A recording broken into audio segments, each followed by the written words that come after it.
All content is publicly sourced and used under the USA Fair Use and UK Fair Dealing Guidelines. The things I say are strictly my opinion. Good evening, everyone. It's the Bizzy Bee with the royalty. It is Thursday, September the 10th. Wow, I hope you've all had a fabulous, fabulous day. I've been gone for a few days. I'm very sorry about that, but it's been really stressful and crazy work-related, and it's just a long story. This is the tombstone of King Edward VI in the Henry VII Chapel at Westminster Abbey. I had a lovely comment from a viewer that I'm sure is very sweet in person. Her name is Ruth. You can all read it here. She doesn't like the History Minute. She said, get to the blank point, and you can all see what I responded, so just wanted to share that. 3 things that I'm grateful for today. Well, Saint Megain, I'm grateful that Netflix execs are woke and dumb enough to sign up the Harkles. Excuse me. Number 2, I'm grateful that Netflix subscriptions can be canceled at any time. Whew. Takes a great weight off my shoulders. I don't want to pay anything to support those 2. Number 3, I'm grateful for you, my viewers and subscribers, as always. Of course I am. For today's moment d'histoire, I have King Edward VI, the only son of Henry VIII and Jane Seymour. There's his signature and his coat of arms. Lovely. Oh, it looks like a belt, doesn't it? Be a fabulous belt to have indeed. Let's see a few facts about Edward. You know, Edward has to be my favorite monarch, of course, besides the current Queen, Her Majesty. I read a book about Edward by Chris Skidmore a few years ago. It was so good. His story was just enthralling to me. He became king when he was a young boy, 9 years old, and he was used by all the adults around him. He had 2 uncles, Jane Seymour's brothers. One of them tried to kidnap him, and he accidentally killed Edward's dog in the process, so he didn't accomplish it, but he got his head chopped off for trying. And the other uncle succeeded in kidnapping Edward to try to take power for himself. He took Edward to Windsor Castle, and Edward hated Windsor Castle. He said it was drafty and cold, and the longer he was there, the more and more angry the little boy got. And when Edward was finally rescued, the uncle was sent to the tower, and that one had his head chopped off too. Both of his uncles, he signed the death warrant for both of them, and he notated it in his diary. When he did, he was so cold and frank about it. Said the Duke of Somerset, I think it was executed today. Not my uncle, poor him, nothing. So you can read these facts. I've gone on about him long enough. One interesting thing I want to share, though, his childhood best friend was named Barnaby Fitzpatrick, also his whipping boy. When Edward misbehaved, the tutor wouldn't whip the Prince of Wales, but he would whip the best friend. He would take the punishment for Edward. Wow, what a good friend, huh? So, yeah, he died when he was 15, so had a lung condition. Oh my goodness, everybody. I was thinking about it, and I've come up with some brilliant content ideas for the Harkles. I'm sure they're woke content. They probably need some help. The execs at Netflix, I'm sure they're coming up with some great stuff, but I thought maybe if Megan watches these videos, which I'm sure she sits around all day and watches stuff about herself, maybe she can take a few of these ideas to heart. Yeah, I think they would make some pretty good content for the Harkles. Let's take a little peek at what I've come up with.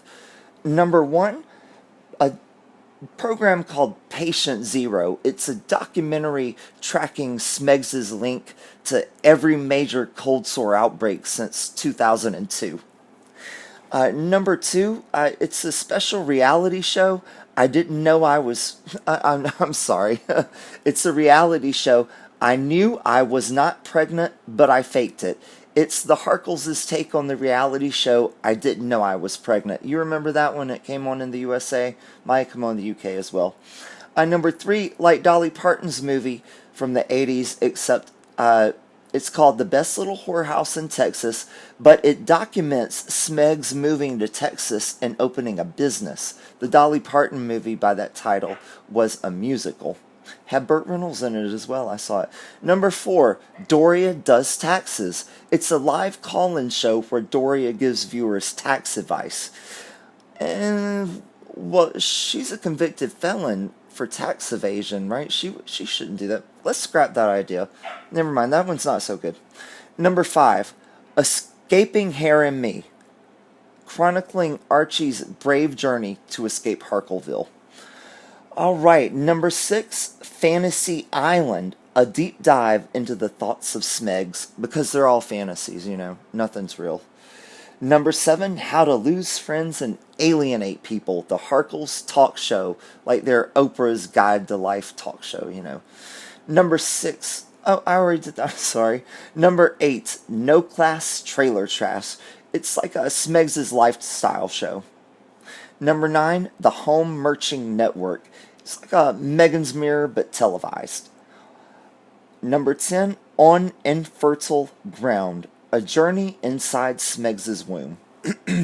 Number 11, The Prince and the Yacht Girl, a movie of the week about the Harkles' whirlwind romance. Remember the Marilyn Monroe movie? She was in it with Laurence Olivier, the Prince and the Showgirl. Yeah, it's kind of a take on that. And number 12, Climbing Witch Mountain, the Harkles' leaked Kim K / Paris Hilton style tape. It could also be Into the Abyss. That'd be another good name for it. For today's episode of As the Stomach Turns, The Adventures of the Harkles, cue the dramatic soap music. Well, it looks like the public is sickening of the Harkles. Well, it's about time. If the public is just now sickening of the Harkles, it makes me wonder, have they had their heads in the sand like a bunch of ostriches? Because I've been sick of them for quite a while. And it baffles me that the public is just now getting around to getting sick of them. Meghan Markle and Prince Harry, told by Royal Insider goodwill with them is wearing as thin as the hair on Harry's head. Harry and Meghan should immediately repay the £2.4 million they owe taxpayers, say Britons. Our poll also found people want them to remain completely cut off from royal funds. I agree. The couple signed a contract with Netflix last week that will land them £110 million for producing documentary and drama programs. But our poll has shown that the British public has lost patience with the couple. Nearly 3/4 of those asked said the Sussexes should immediately pay back the money for Frogmore Cottage refurbishing. The Queen and the Sussexes, the Queen are the Sussexes now. That statement doesn't make sense. They need to get some better writers up in here. The Sussexes now live in an £11.2 million mansion in Montecito, California, which was reportedly funded with a £35,000 a month mortgage. Wow. That is like the average salary for working class people in the United States, and they pay that a month for mortgages? Only 12% thought the pair should be given time to pay their debts to taxpayers. One royal insider said public opinion has hardened significantly. The source added, there has been an awful lot of goodwill shown to them, but that won't last forever, as this poll illustrates very clearly. It also shows most people believe there can be no way back for the Sussexes now. 2/3, 64%, said the royal family should be reduced to a small core of royals, including the Queen. Oh, the royal family should be reduced to royals and include the... How generous of them! Who would think that the royal family should include the Queen? Sorry about that. Wow, what a novel thought. Don't you agree? Only 15% said it should stay the size it is. I had to blur out something here that was about a certain naughty uncle. Industry insiders have studied the nuts and bolts of the couple's massive Netflix deal. One explained it isn't $150 million in a lump sum. It's in break-off stages that come payable one by one as the content provided by the Sussexes comes good. If it doesn't come good, no payday. So lots of pressure. So if they don't produce anything, they don't get paid. I'm sorry. So I have another thing I found that was interesting I want to share with you as well. And it says that the Harkles are relieved and pleased to pay off the Frogmore Cottage renovations. Now listen to this. It says that their lucrative Netflix deal allowed them to pay back the British taxpayers the money they spent on renovating Frogmore Cottage. So, hold up. Skid the record one more time. Let's take a break. This is alleging that the lucrative Netflix deal has allowed them to pay back the money for Frogmore Cottage, but we just read that they're not going to get paid anything till they release content, and they haven't released any content yet. So one of these things is not telling the truth, and I believe that the one not telling the truth is this little tidbit here, that they paid off the money with the Netflix deal. No. They've paid back the money with Prince Charles's money, Daddy Charles's money. He's given them the money because they were getting such a bad rap because they weren't paying it back with this Netflix deal. So he went ahead, paid it back to get a little pressure off of them. So, yeah, something doesn't add up. Something's not right. Harry and Meg's lucrative Netflix deal has enabled them to pay back the British public who picked up the bill to refurbish their UK home. The Sussexes used £2.4 million of cash from the taxpayer-funded sovereign grant, money given to the royal family from the Treasury, for the costly refurbishment of Frogmore Cottage, the UK home that they never lived in. The couple was planning to pay the debt back over a period of time, but after signing a deal with Netflix, believed to be in the region of $150 million, Harry and Meg decided to pay back the money in one chunk. But they don't get a penny of the money till they release content, and they haven't released any content yet. Get it straight, Vanity Fair. Come on now. In a statement on Monday, the couple's representatives confirmed that they had repaid the money in full following a backlash over the expensive renovations to a home they lived in full-time for barely a year. A contribution has been made to the sovereign grant by the Duke of Sussex, the statement read. This contribution, as originally offered by Prince Harry, has fully covered the necessary renovation costs of Frogmore Cottage, a property of Her Majesty the Queen, and will remain the UK residence of the Duke and his family. But they probably won't be coming back to the UK, but they might a few months a year. They won't live in Frogmore. The only reason they'll come back is to come to Troop in the Colour, but it's really to avoid U.S. taxes. Harry and Meg's face massive criticism of their costly refurbishment project of their Windsor home, which intensified when they announced they were quitting Britain at the start of the year. The property is now standing empty with dust sheets over the expensive artworks and furniture. According to a source close to the couple, they are relieved and pleased to have been able to pay off the debt so quickly. This has been a proactive step and something they wanted to do from the outset, said the source. There was no requirement from the Queen for them to pay the money back, but it was important to them that they did. And after the Netflix deal, they were in a position to do so. I think this is quite a significant moment for them. They're now in their forever home. It's the start of their new life, and they're very much looking forward to everything that's about to come. It's a significant moment for them. Yes, they've bummed some more money from Charles. What a wonderful moment. Another day in the life. Big deal. The couple, who are hoping to emulate Michelle and Barack Obama's post-White House success by creating their own production company, plan to make original documentaries and family programming on their deal with Netflix. And he's not making a movie about Diana, despite all the allegations. They're going to focus on their passion projects: civil rights, female empowerment, conservation, and mental health. Because once again, what do we say? The Harkles are the perfect ones to go to for mental health advice.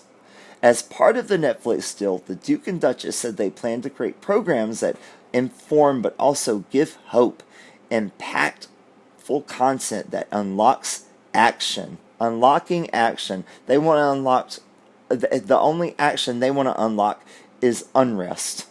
While the couple, who will be involved in every stage of the creative process, are looking forward to their joint production, Harry was said to be hurt and upset about untrue reports over the weekend that he had pulled the plug on a major TV project to raise funds for the Invictus Games.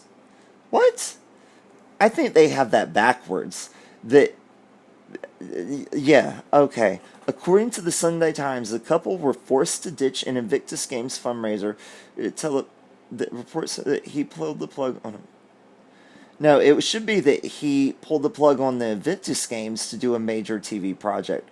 That should be what it is. You see, they need to hire some new writers up in here. I am serious. There is a proposal being drawn up for a live concert in the Hollywood Bowl, but there were quite a few holes in the proposal, and it wasn't all done and dusted, according to a well-placed source. The suggestion that Harry had chosen himself over Invictus, which he's given so much of his time to, is really quite egregious. He was hurt and upset, which is why he reacted so strongly. A spokesman for the couple said that the couple had taken legal action against the Times. Of course, they're taking legal actions because he's so upset about this allegation. Another lawsuit. Wow. Okay. Big deal. They're filing another lawsuit. Front page news, right? Just like they borrowed more money from Daddy Charles. Front page news. An Invictus spokesperson also said that the event was shelved due to everything that's going on. A few comments from the last video about the Harkles' Palace saying not so fast to their big money Netflix deal. Don't you just love this? They didn't read the fine print on the megxit contract with the Queen. I was wondering about that. Netflix bought a blood royal to produce the real crown. Netflix doesn't want elephant docs. Anyone can do those. This is Harry's contract. Netflix wants exclusive info on the royal family. Meghan is totally irrelevant here. She has nothing to offer them. What about a show on minimalism and less materialism? Everyone, what have we learned today? Well, we've learned quite a bit. We've covered a lot of ground. Number one, industry insiders have studied the nuts and bolts of the Netflix deal the same way Smegs has studied the nuts and bolts of every mill in North America. Number two, the Frogmore Cottage payback smells fishier than Smegs' nether regions. Number three, if the Harkles made true passion projects for Netflix, their content would be about fibbing, all-night Coca-Cola binges, and yachting with the elderly. Number four, the only action the Harkles will unlock is many people canceling their Netflix subscriptions. Number five, there were quite a few holes in the Hollywood Bowl concert proposal. Smegs has quite a few holes, and you can use one for the right financial proposal.